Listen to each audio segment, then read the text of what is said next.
I'll be happy to answer.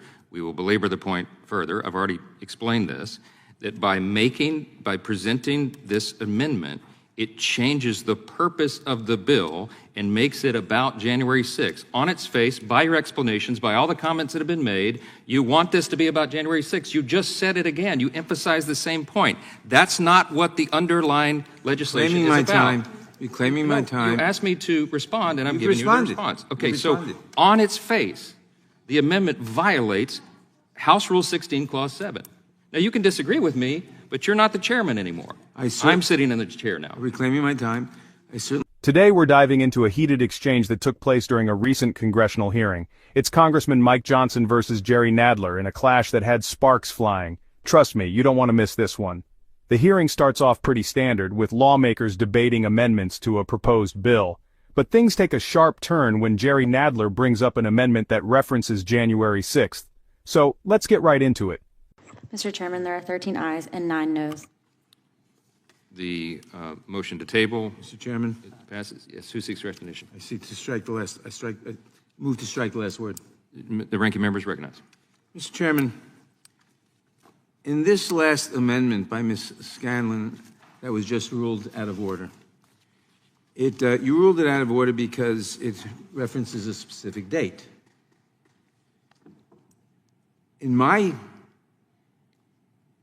parliamentary universe, adding a specific date is considered a limiting amendment. It limits the scope of the underlying amendment. It does not expand it.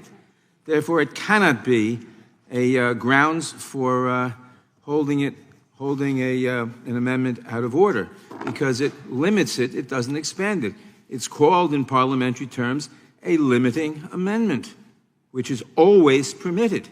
So this is just another example of the Republicans using obviously specious reasoning because you're afraid to vote on anything to do with January 6th. You're afraid to vote on all the things we've talked about before because your constituents might hold you responsible. So I would ask you why this is not a limiting amendment, in what way this expands the scope of the amendment, and I'll yield to you for the purpose. I'll be happy to answer. We will belabor the point further. I've already explained this, that by presenting this amendment, it changes the purpose of the bill and makes it about January 6th. On its face, by your explanations, by all the comments that have been made, you want this to be about January 6th. You just said it again. You emphasize the same point. That's not what the underlying legislation is about. Reclaiming my time. You asked me to respond, and I'm giving you a response. Okay, so on its face, the amendment violates House Rule 16, Clause 7. Now, you can disagree with me, but you're not the chairman anymore. I'm sitting in the chair now. Reclaiming my time. I certainly do disagree with you. And again, I repeat that the motives of the Republicans today are shameful, as seeking only to avoid voting on all these different subjects that have been raised today. I yield back. Would the gentleman yield? Would the gentleman yield? The gentleman has yielded back. Does anyone else seek recognition? Ms. Cicilline, and then I'll get to you, Ms. Johnson. I have an amendment, so I think Mr. Johnson wants to speak with respect to this, so I'm happy to defer to him. The gentleman is recognized. Thank you.